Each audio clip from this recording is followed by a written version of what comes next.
سلامونه او درنښت استاد نیازی د بحثونو په لړ کې د اړیکو په اساساتو خبرې کوو. استاد په پیل کې راته وایاست چې دا ارتباط یا اړیکې څه دي؟ بسم الله الرحمن الرحیم. لومړی تاسو ستاسو اوریدونکو د سلامونه نیکې هیلې وړاندې کوو. اصلا ارتباط په انساني نړۍ کې د انسانانو د ټولنو یا د منبع او د اخیستونکي ترمنځ هغه د افکارو، نظریاتو، خیالاتو انتقال ده چې مقابل طرف یې پوه شي، یا په بل عبارت د معلوماتو، اطلاعاتو او نظریاتو انتقال ده چې له یوې منبع نه ځي او مقابل شخص پرې پوه شي، ارتباط بلل کېږي. استاد دا ارتباطات ولې مهم دي؟ نو انسان خدای پاک یو اجتماعي مخلوق پیدا کړی تر څو چې دی په اجتماع کې ژوند کوي، دی اړیکو ته ضرورت لري او بیا اړیکو ژوند هیڅ امکان نه لري. لکه څرنګه چې انسان هوا او اوبو ته ضرورت لري، په همدې ډول ارتباطات هم ضرورت لري، ځکه د انسان د ژوند ضرورت هیڅ بیخي ناممکن ده چې بیا اړیکې پوره شي. څنګه کولی سو چې یا څنګه کولی سي انسانان چې اړیکې جوړې کړي؟ نو دا بیا په علم او په جامعه او په فکر او په ذکاوت او استعداد پورې اړه لري چې څوک په څه رقم جامعه کې اوسېږي، څه رقم فکر لري، علمي کچه یې څومره ده او په کوم اړخ کې یا د ژوند په کوم برخه کې له چا سره څنګه اړیکې ونیسي. نو مثلا که موږ محصلان یا متعلمین وښیو نسبت له بېسواده خلکو نه د دوی د اړیکو نیول دا دي چې دوی په علمي ډګر کې له خپل استاد، له خپل همصنفي، له خپل لارښود یا رهنما سره په کوم ډول اړیکې ونیسي، هغه باید ډېرې حسنه وي. په علمي روابطو یا هغه تار یا زاویه چې دی له مقابل شخص سره پرې ټینګېږي، رابطه پرې ساتي، باید هغه په داسې طریقه وساتي چې د دواړو ترمنځ ډېر داسې خوږ او نرم او یعنی استاد تاسې فکر کوئ اړیکې جوړول یو ډول هنر دی؟ بالکل. ګوره دا که الله جل جلاله حضرت محمد مصطفی صلی الله علیه وسلم ته وایي چې ته که وایي خلک دعوت ته رابولې، د خدای دین ته یې رابولې، نو الله ورته وایي ادعو الى سبیل ربک بالحکمة والموعظة الحسنة وجادلهم بالتي هي احسن. ته خلک راوبوره موعظو په نیکو ویناو سره، په حکمت سره، په نیک حکمت سره. ډیره مننه استاد. د اړیکو د اساساتو مهم مضمونونه یا مهم عنوانونه څه دي؟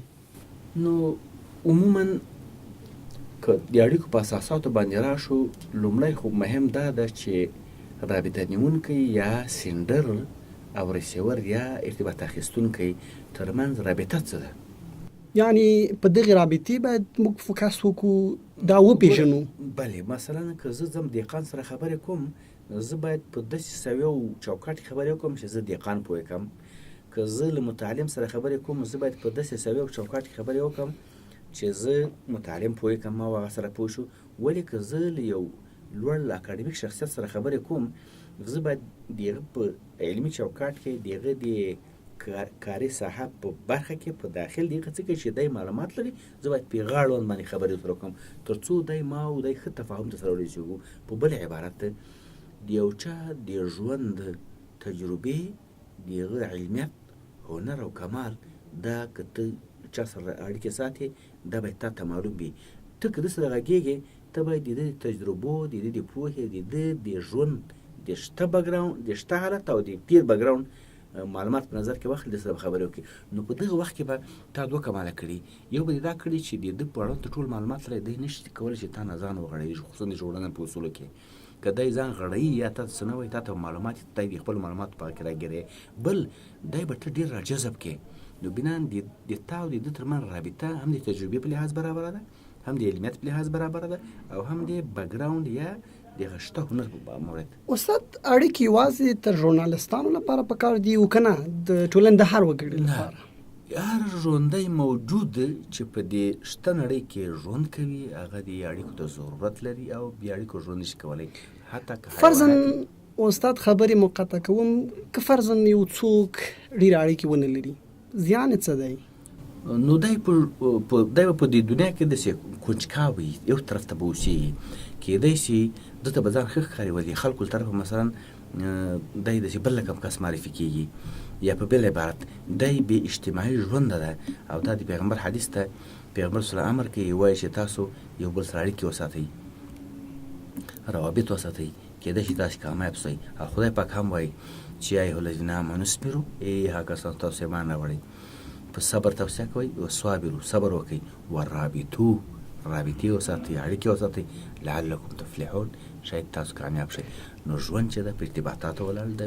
دا خدای پاک انسانانو ته وایي کله که موږ اړیکې اوږده لرو، ارتباطات نه لرو، ممکن موږ له مختلفو مشکلاتو سره مخ شو. ډېره مننه استاد. فکر کوم د اړیکو د اساساتو یوه موضوع ځاني اړیکه ده یا ځاني ارتباط دی. دا ځاني ارتباط څنګه راپېژنئ؟ نو ځاني ارتباط اصلا د یو انسان هغه دروني یا مغزي ارتباط ده چې دی له خپل ځان کې دننه فکر کوي، تصور کوي چې زه څه وکړم، او د ټولو اجتماعي روابطو یا د ټولو انساني روابطو اساس او بنسټ هم همدغه ځاني ارتباط تشکیلوي. په بل عبارت که چېرته یو کس خدای مکړي لیونی وي، عصبي مشکل ولري، نو هغه د ځان په مورد ارتباط نشي نیولی. که یې ونیسي هغه ډېر ضعیف وي، د دې بجای چې ځان ته ګټه ورسوي تاوان رسوي. ولې که یو سړی فکرا جوړ وي، دننه ځان سره مغزي یا دروني انټرپرسونل ارتباط وساتي، نو هغه کولی شي په دغه ارتباط نتیجه کې فکر وکړي، یو شی وسنجي، او همدغسې مستقیما له یو بل چا داسې چا سره رابطه وساتي چې هغه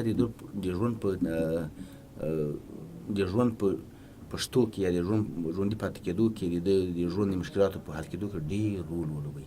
مثلا ته پوهنتون ته راځې، اول فکر کوي چې ولې ژورنالیزم ته ځم، امتحان ولې ورکوم، ژورنالیزم خوښوم، که خوښ یې کړم څه باید وکړم. ګوره تا خپله آینده وټاکه. یعنې دغه مکالمه له ځان سره د ځان په ګټه ده؟ کېدای شي د خلکو په ګټه هم وي، ولې کېدای شي د تا مکالمه د تا یوازې تا په ګټه نه. مثلا که ته یو اهل سړی شوې، یو اهل سړی یې ماشاءالله، یوازې تا نه چې ځان ته ګټه ده، تا اولادونو ته، تا دوستانو ته، تا کلیوالو ته ګټه رسېږي، او ته په خیر الناس باندې فوناس کې حساب یې. ولې که د تا دروني ارتباط ګډوډي یا په بل لحاظ ذهني مشکل ولرې، ته نه ځان ته ګټه دومره رسولی شي نه بل چا ته. بالکل استاد. د اړیکو د علم ورآخوا له ځان سره ارتباط یا مکالمه له ځان سره لرل، دا د څېړنو ثابته کړې، ارواپوهانو ثابته کړې چې د انسان د مغزي سکتې د مخنیوی کوي، د انسان مغز ورسره لوړېږي، د انسان فکر ورسره انکشاف کوي. خو په هر صورت استاد په وروستیو کې راته ووایاست چې که فرضاً انسانان پر خپلو اړیکو سم فکر ونه لري، نو د انساني ژوند په اړه یې څه اغېز لري یا انساني ژوند یې څه اغېز لرلی شي؟ نو اغېز یې دا ده چې دی ممکن په جامعه کې ټیټ ژوند ولري، په جامعه کې لوړ معیار ته ځان نه رسولی شي. که دی ځان سره ښې اړیکې ونه ساتي، مثلا د خپل ځان لپاره ښه منابع ونه ټاکي، ښه ارتباطات قایم نه کړي، ممکن دی د دې د ژوند سطحه ټیټي، کېدای شي دی ژوند کې له داسې مشکلاتو او کړاوونو سره مخ شي څوک لاس هم ونه کړي. ځکه دی نه غواړي چې بل چا سره ځان ټیټ کړي، مثلا رابطې ورسره وساتي. دی داسې مشکل سره مخ کېږي چې ممکن جامعې نه بیخي داسې ځاني خود ته سي، ځانځاني به سي. ولې ځانځاني چې دی انسان هېڅ امکان نه لري دی ښه ژوند وکړي. همدغه مرض د فکر کوم، دغه د روانشناسانو په اصولو د هغه ډاکټرانو عقلي او عصبي هر هغه څوک چې ځاني خود وي، خاص یوازې ځان غواړي، د ذهني مشکلات لري، د ذهني مریض ده. دقیقاً استاده. د اړیکو علم که غواړي یو څوک ولولي، نو کوم ټکو ته باید فکر وکړي؟ فرضاً که زه وغواړم د اړیکو اساسات ولولم، د اړیکو علم ولولم، زه باید څه وکړم؟ له وړاندې عمل کې باید څه ثابته کړم او شاته تیوري باید څه ولولم؟ ډېره ښه پوښتنه ده. د دې لپاره چې ته د اړیکو علم ولولې، لومړی باید ته چې کومه جامعه کې اوسېږې یا سره کم خلکو سره ژوند کې، د هغوی علمي کچه، د هغوی ژوند، د هغوی کلتور، د هغوی فرهنګ، د هغوی ټولې ساحې به وسنجئ. بیا د دې د ساحې په سنجولو کې به ته خپله تیوري علم وکړې چې مثلا د دوی معلومات را جذب کړې. ته که کله دوی سره رابطې ساتې، د دوی ټول اصول دې باید په نظر کې نیولي. کله ته باید داسې روابط وساتې چې د دوی له هغو شیانو سره چې مثلا هغه دوی سره بد وړي یا دوی ترې هغه شي سره مثلا حساسیت ښیي، باید په هغه اړخ باندې ونه غږېږي. ته کوشش وکړه چې تل دوی جذب کړې، وایخلې. په بل عبارت ستا ارتباط باید دوی سره د دوی د عقل، د دوی د پوهې، د دوی د علم او د دوی د کلچر او د دوی د سیمه دودونو په رڼا کې وي، د مذاهبو په رڼا کې وي. ولو که ته هر څوک هم یې، خو که دوی سره ژوند کوې، غواړې چې په یوه جامع کې واوسېږي، ته باید د دوی سره په دغه ساحه کې دننه ژوند وکړې، یعنې استاد دوی د تا تر څو ته د دوی زړه واخلې. کله چې د دوی زړه تا واخیسته، بیا دوی د ژوند ټول رازونه تا ته وایي. ته استاد کولی ژوند وکړې. ستاسو له د دې وضاحت نه معلومیږي چې کله چې اړیکې یادېږي یوه برخه انسان ده، یا په بل عبارت انسان د اړیکو ستر عامل دی.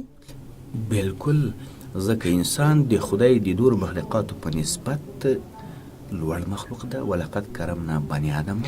استاد ښایي دا یو بیل بحث وي د انسان د کراماتو، د انساني ارزښتونو.